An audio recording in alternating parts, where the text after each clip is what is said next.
Good morning.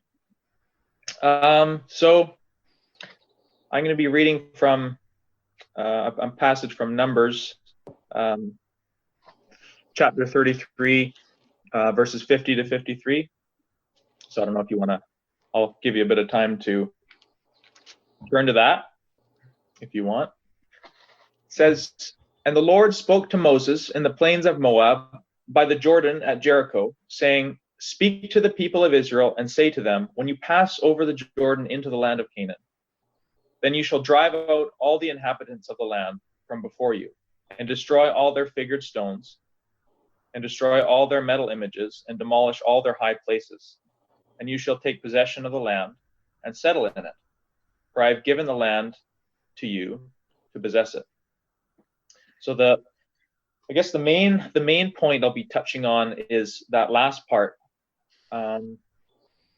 Although all of it's relevant, God speaking to them and whatnot. That's all very relevant. But particularly, I'll be focusing on the last part in verse 53, where it says, "And you shall take possession of the land," verses 52. "Then you shall drive out all the inhabitants of the land from before you, and destroy all their figured stones, and destroy all their metal images, and demolish all their high places."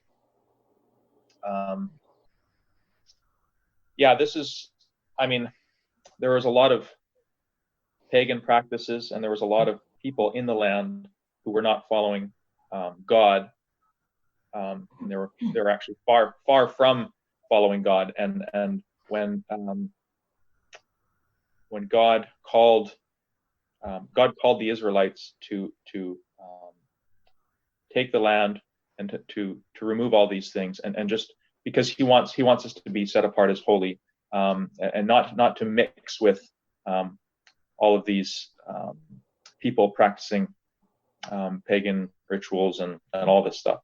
So he wanted them to be a holy people, not defiled, and that was the whole purpose, or that was a big emphasis on moving into the lands. And so the Israelites were obviously God's chosen people, and the promised land was the land of Canaan. That was the land that God promised to give to the Israelites. And he had also promised it long ago to Abraham. And God was using Moses. God had chosen Moses to be the leader of the Israelites, to lead them into this promised land. And so what time were you going to God had promised the Israelites that they would deliver them, that he would help them deliver them into the land.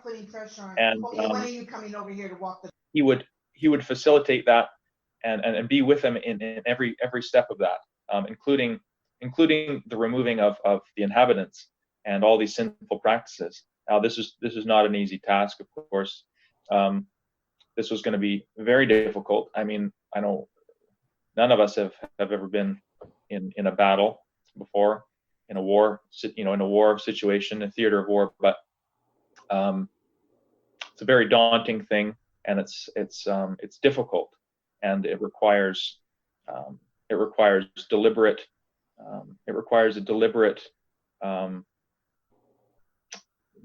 action, I guess, on our parts, through the Spirit working through us to accomplish that. But it does require us to move and to take action. And I can just imagine, what that must have been like for them. Pretty overwhelming. But the thing is, God had promised the Israelites that he would do this. So it's a faith thing, a lot of emphasis on faith.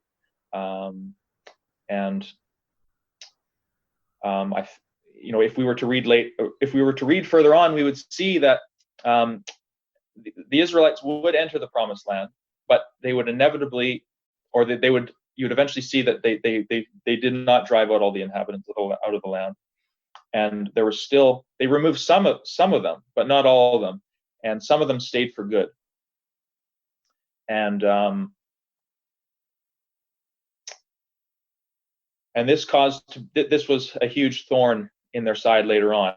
Not so much right away, but God's commandment was to remove all the inhabitants of the land, and they disobeyed God in that way.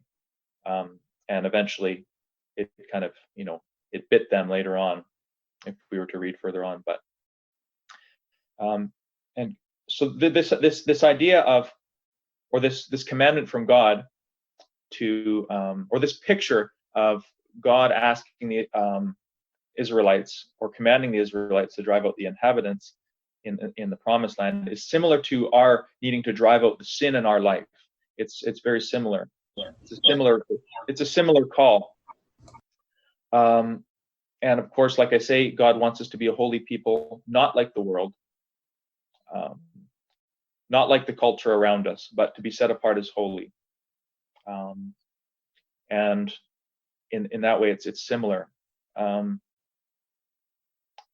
we have to, and this is hard. This is hard. It's not natural to our human nature, especially when the culture tells you it's okay. Even in Christian culture, it's even harder. Even more so, it's harder when in Christian culture it's not as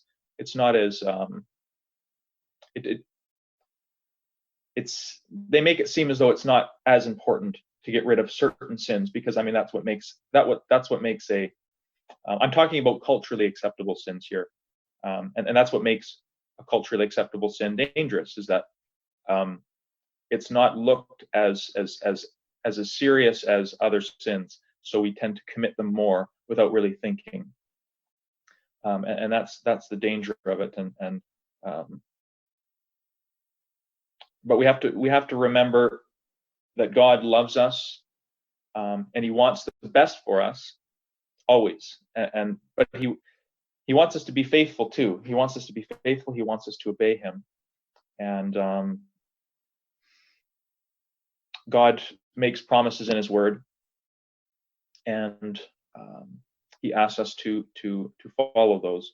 And that's the thing. But God, not for 1 second ever is God wanting anything but the best for us. And as hard and difficult as it is to try to live a pure life, especially in this culture right now, in the world that we live in right now, it's especially hard. You stick out like a sore thumb. But we have to have faith, and we have to believe that He wants the best for us. And if we do it, things will work out, because God He's never failed to deliver His promise. And His promise is, if we do those, if we remove the sin from our life, if we live in a way that honors Him, and loving Him first and foremost, things will work out. And we have to trust that. So the principle here is loving God. Loving God means keeping His commandments. So I'll just quickly go into. I'll just list off just a handful of sins which are now more culturally acceptable than other sins. And I won't go into too much depth here, but I'll go through this to kind of highlight something that I'll be touching upon in a little bit here. So some of the things, just a handful of things. So I mean, gluttony is the first one. I would say that's way up there, and all of these I'm guilty of committing for sure. Because in Ezekiel 16 verses 49, it says, Sodom's sins were pride, gluttony, laziness, while the poor and needy suffered outside her door. So I think sometimes this can kind of be a fuzzy thing in our minds, and we kind of make light of it. We kind of joke around and we say, I ate so much that I was, I couldn't even hang out with my friend anymore. I had to go home, or I rolled home instead of walked home. I'm so full. But it's like, I don't know. We make light of it sometimes, and really, God is not pleased with that, and it's so hard to see that as just as weighty as other sins, and worry. Again, totally guilty of committing this. We're kind of doubting God's provision.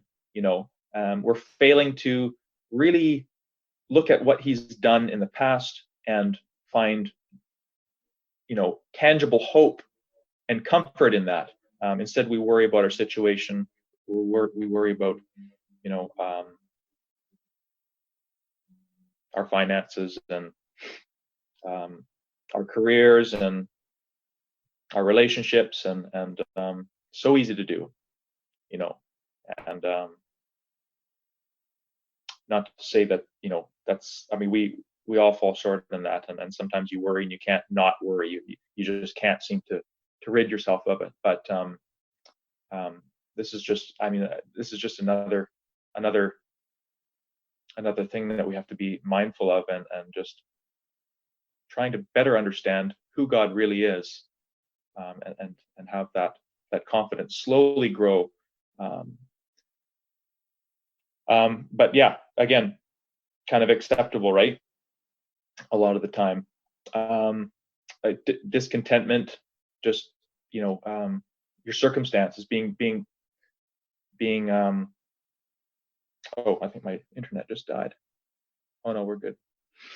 Yeah, not being satisfied with your situation in life. Nothing seems to be changing, but we all go through seasons of change, and we all go through wilderness. We all have our own wilderness experiences, and often that's a time where we have to just be faithful to God, and that's a time that we can have our faith grow. Although sometimes it doesn't really seem like, a neat opportunity to grow in your faith. Sometimes it just seems like a situation you want to move, you want to get beyond, but that's not always God's thought. But just being, trying to be content in all things, again, very difficult, but that happens as we, I think, mature as Christians, which is a slow process. But just understanding who God is, right? Pride. Yeah, I won't go into too much detail in all these others. There's a lot of them, but pride, selfishness is a huge one. Especially in this culture, selfishness. I was just talking to somebody yesterday, and it's so funny. And again, it's, we walk by people and say, "Oh, how's it going?" And it's kind of a term that we use, and I get that. It's kind of turned into its own acceptable kind of greeting thing, but but it's almost a way to kind of get out of a situation as fast as you can. Hey, how's it going? And you're walking, and then you're kind of like half hoping that they'll ask you too, because then you can kind of finish the conversation and then you can kind of go your own way. It's a lack of care for other people. Again, I'm super guilty of it. How do you even go up to somebody and actually genuinely ask them how they're doing? You almost have to, really make it. It's not, when somebody asks you how you're doing, it's not really, you don't really expect them to actually tell you, because they don't think you actually care. And it's just the world that we live in right now. It's like your default expectation is they don't care and they'll be burdened, which a lot of the time that's the case.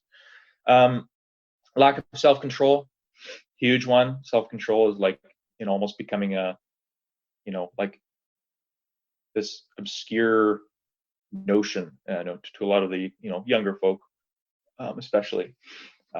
Why would you want to control yourself? Why wouldn't you just follow your heart? And why wouldn't you just do what seems and feels right? Or God calls us to something quite different than that. Anger, slander is a huge one. I see that a lot. Picture someone in your life who most people just don't like, and imagine. It seems pretty acceptable that you would kind of talk about them behind their back a little bit, to somebody else who might share those same thoughts with you, or share those same feelings with you. And you're not being malicious to them, no, that you would never do that, but you would kind of talk poorly about them, and not in a loving way, in a way which is satisfying to you, because you get a rise out of talking about other people, because you can connect with other people. That's a way of relating to other people, talking behind other people's backs. And it's Slander, I mean, that's a huge one. I see that a lot. I see that one a ton. And really, we should be loving to everyone, and we should not, whether we're telling, whether we're talking about somebody, and whether it's true or not, whether they are that way or not, we should be speaking in a loving way, with a loving heart as we speak, not in a malicious way, hopefully not, but also not in a way which would be satisfying to us. Oh yeah, I've got some information to tell you about this guy. I got some dirt on this guy. I want to tell you, because that feels good, because we're humans. But we have to be mindful of that. Gossip, same thing. Worldliness, being caught up in the world, putting too much focus on the things of the world. Yeah, hugely guilty of this. And it's we have to be really honest with ourselves, and we can't be vague about that. What do you like more than God? What do you like more than serving God? I mean, that's a weighty question, but I think we have to be really, really honest with ourselves as and go, okay, well, where are my affections at? Like what's taking place of God in my heart? That's a difficult question. But we're called to examine ourselves and be honest with ourselves, right? Being judgmental, of course, right? Envy, wanting something that somebody has, possessions or character or something, right? Lying, white lies, unthankfulness. That's an easy one to fall into, not really being thankful for what you have. Very easy to get caught up in that. So anyways, those are just some sins that I know it's so easy to commit. I commit them so easily. But it's God's commandment.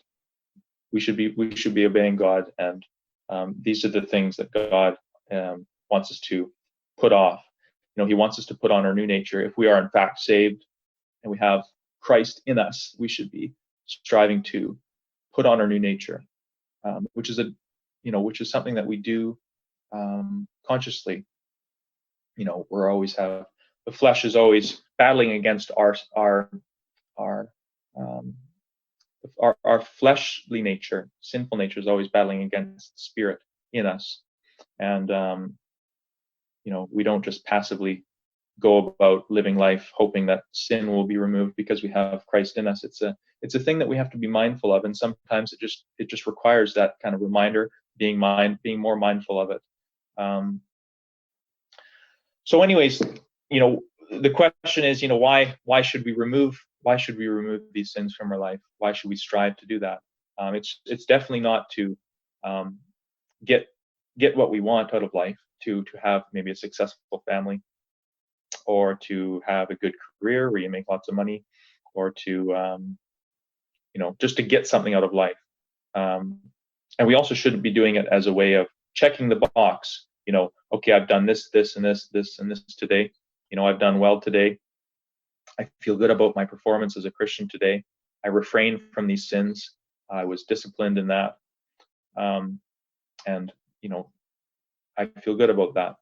I feel really good about that, and I want to keep doing it. It's okay to feel good about that, but it's like, what I'm trying to say is why should we try to live a holy life, removing these sins from our life, obeying God?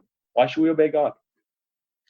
And our motivation should be different than those examples I gave. But I'll get into that at the end there. But so I'm just gonna, if you just follow along with me here, I'm just gonna kind of lay out a handful of scenarios, and just follow me as I kind of articulate them. So think about someone in your life that you really care about, like maybe your spouse, or a really good friend, or anybody, anybody in your life. Try try to picture that person, and imagine that that person in your life does something really nice for you, something very kind and loving to you, but you don't deserve it. You don't deserve it. So I'll give some scenarios. So just maybe this has happened to you, I don't know, but maybe somebody comes home and they've bought something for you which is really valuable to you. Maybe it's something big that you've always wanted, something, I don't know, or maybe it's just something small, like some flowers or something like that. And you feel really good about that. You feel really cared for, but you don't deserve it because you were just rotten the night before. You were, um, you don't deserve that kind of love. Or maybe you're going through a difficult time in your life, and that person that you love has come up to you and encourages you, and gives you some real loving words which would help you overcome maybe an uncertainty you had in your mind about something, or an insecurity, and they just really lifted you up with their kind words. But you don't deserve it because the thing you said to them the night before was not deserving of that kind of love, but yet they did it anyways. Or maybe someone comes home and or maybe you come home and maybe the kitchen is completely clean, the floors are vacuumed, the windows are washed, dinner's cooked, the dishes are done, and you're absolutely shocked, and you're filled with affection for this person in your life who you love, whoever that is, probably your spouse in that case. But you don't deserve it, because of what you did to them maybe a week prior or the night before, or whatever. Or maybe you come home and your spouse gives you a hug, and they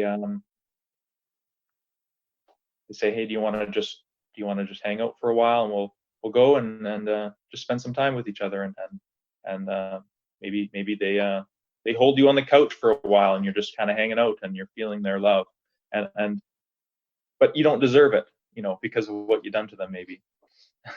And you're kind of, that's significant, a significant feeling that you would get from that. Or maybe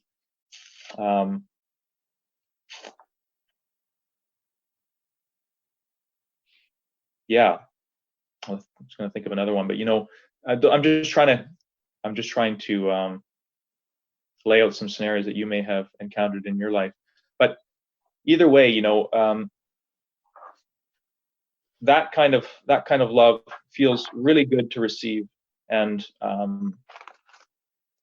we have the propensity to be able to love human beings, that much. We have the propensity to feel very fondly towards someone that we love, but we have to know that they're so imperfect. They hurt us all the time. In fact, the people we're close to, the people who are close to us often hurt us the most, unfortunately, which is just the way it goes. But they're sinful, they're imperfect, yet we can feel great love for people, and especially when they show us that kind of unconditional, self-sacrificing love. You can just imagine how that would feel if any number one of those things that I mentioned were done to you when you didn't deserve it, from a person who you already care for. You already care for them. They didn't need to do those things for you to love them. But then they do this thing, they do this kind thing to you that you don't deserve, and you love them even more. What would your response want? What do you think your response would be? Or what kind of feeling would you get from that? You would want to love them back in some way. You would have this desire to just go, I want to love this person more. I don't deserve any of this, and they're showing me this kind of self-sacrificing love. But again, like we're imperfect, but we still have the propensity to love people who are perfect that much. So now just consider God's love for us. So his love for us is not imperfect. His love for us is perfectly perfect. There's nothing wrong. There's no imperfection to his love for us. And it's infinitely more. He loves us infinitely more than the person in our life who we love the most. His ability to consistently do the right thing for us and just the consistency of his love to us is infinitely more significant than what any human can give to us. And yeah, but not only that, you have to look at what God did for us. He sent his only son to die for us, and this is absolutely huge. Yeah, I mean, we'll never understand we'll never understand how much God really does love us. But there's a verse in Ephesians 3 verses 18 to 19 says, and may you have the power to understand, as all God's people should, how wide, how long, how high, how deep his love is. And may you experience the love of Christ, though it is too great to understand fully. We can't fully understand his love. We'll never understand the fullness of it. So it's hard to get into that mindset as a Christian, because human beings are pretty tangible. You get real feelings from people you love when they do good things to you, nice things to you, when they show you unconditional love. But God's love is far deeper than that. But it's we can't see him. It's all by faith, and that's incredibly difficult to love God in the same way that we then often it's often, I should say, it's often a lot harder to love God more than the people in our life who are kind of tangible and there, and who do, we see their works and their love for us in a tangible way. But we have to at least strive to continually grow in our understanding of how much God loves us. Preaching the gospel to ourselves every day, actually thinking about what Christ's death on the cross means, and the significance of that, and reading about God in the Bible, understanding his character better. And I think the more we understand who God is, the more we will, the more inclined we will be to love him as we ought to. And we should always be growing in our love for God, but just to kind of try to get more familiar throughout our life, more familiar with God's love for us by reading the Word. And that's a slow process. But it's so in John, 1 John 5:3, it says, loving God means keeping his commandments, and his commandments are not burdensome. So that's it. God, to love God means to keep his commandments, and that's his number one commandment to us. Love me with all your heart, soul, and mind, and strength. And we have to be loving God.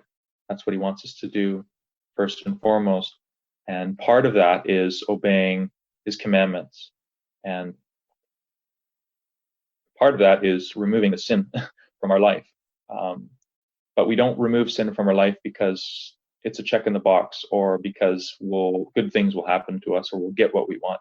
But we have to remove the sin in our life, because we love, out of a love. Our removing sins from our life comes from a place of love and gratitude for God, and nothing more. We can't do anything to pay him back. Our becoming more holy, that process should be done because we love God, simply that, nothing more. So we have to try to understand how much he loves us, and how perfect his love for us, and we do that by diving into the Word, and just refamiliarizing ourselves with his character and everything about him. The story of Jesus, God's insane mercy on the people of the Israelites in the Old Testament. Just a consistent mercy and love that he shows, and the chances he gives us. Eventually, when we get more familiar with all this stuff about God's character and what he's done, our love for him should grow, and our desire to remove these impurities from us, from ourselves, will be hopefully will grow, and we'll have a better ability to do that. So yeah, just to be mindful of these sins, which are they creep into our life, and it's so easy to not be. They're often not on our radars as often, and it's just something to be very mindful of. So yeah, that's what I wanted to share. So I'll Great. I'll give it to Steve, and yeah.